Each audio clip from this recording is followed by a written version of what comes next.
All right, here we go. Hey, what's going on, fam?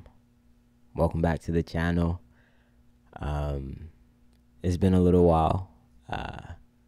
This kind of happens a bit. I say I'm making a comeback and then immediately vanish for who knows how long. So I'm making this video today because there's been something that's just been permeating in my head, and I'm realizing that if I don't speak about it, it'll kind of sit there, and I don't think I'll be able to process it the way that I want to. And so I think saying it out loud and being able to watch it back and internalize it will help me quite a bit. I've been noticing lately that I'm not as connected to some of the work I'm creating. And so, with that, I've been thinking about what could be causing that and what I can do to kind of rekindle the love and joy that I had for my work in the past.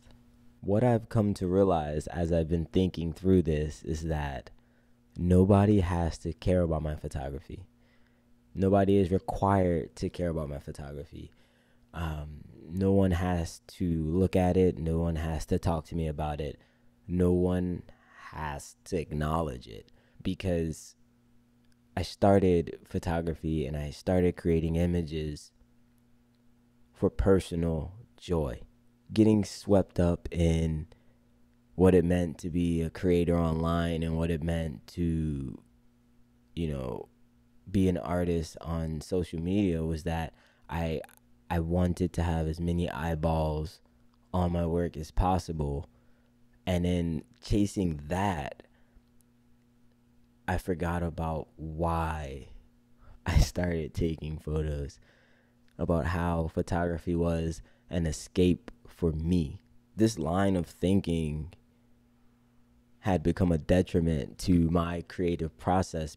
In this new pursuit of wanting as many people to see and acknowledge my work as possible online, it became a detriment to my photography because I stopped seeing for myself and I started seeing for others. My vision, my compositions, my subject matter, it started to become more for the masses and less for myself. And that ultimately harmed me when it came to creating work. As I've been thinking about this more, the work I create should be for me.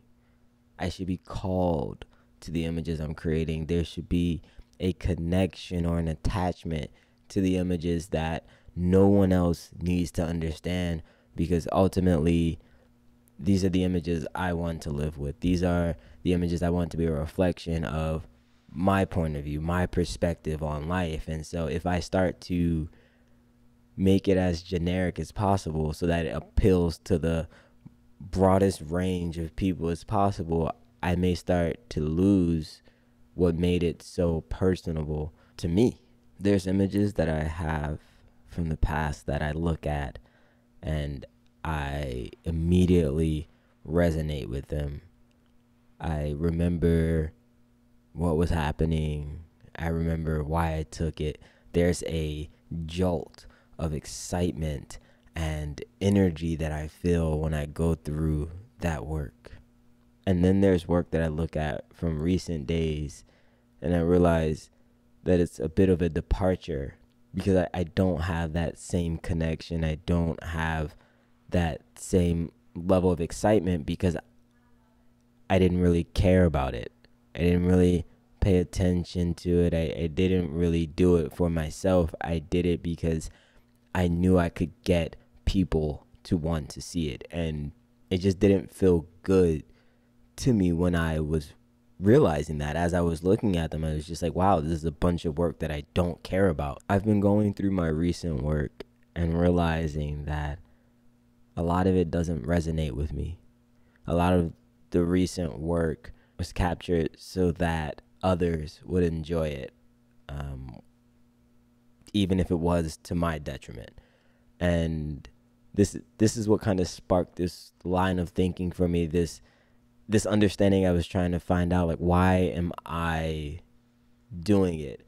And so I realized that I just wasn't creating work for myself, and that hurt. It hurt me as an artist. I never intended to steer away from creating for myself. I think I got caught up in what it meant to have an online presence and what it meant to build an online presence. And I started to follow methods and thought processes that cared more about being geared towards the viewer of your work and less about it being for myself. As I talk through this, I'm realizing that I need to understand that there will be people that resonate with my work. There will be people that look at my images, and the images will invoke a sense of emotion from them. And that will be a beautiful moment. But I also need to realize that there will be people that just won't care.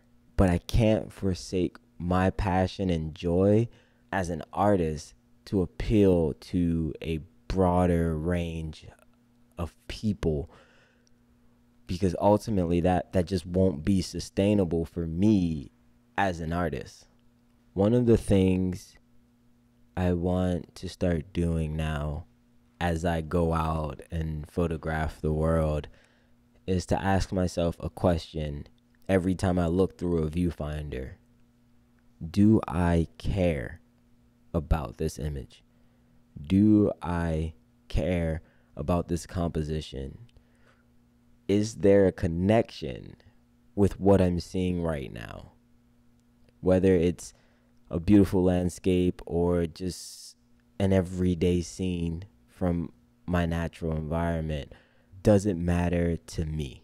Because if I have this kind of check, I can start to pay more attention and be more intentional with what I'm creating.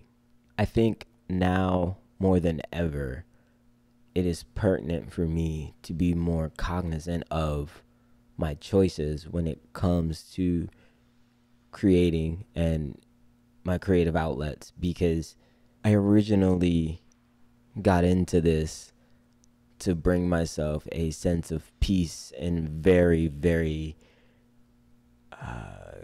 troubling times, very, very turbulent times. And I don't want to lose the sense of escape and joy and happiness that photography and cinema has brought me.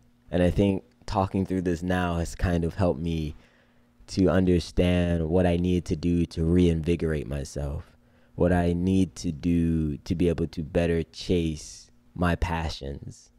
If no one cares about my photography, I always will. And I think that'll be the most important thing. I've been rambling on for a little while now. But if you made it this far in the video, thank you so much for watching. I hope that you were able to get something out of this. And if you didn't, thanks for sticking around anyway. If it was helpful, you can like. If you want to see more work, feel free to subscribe. I do have some more things in the pipeline I think will be pretty cool. But other than that, thank you so much for being here, and I'll see you in the next one. Peace.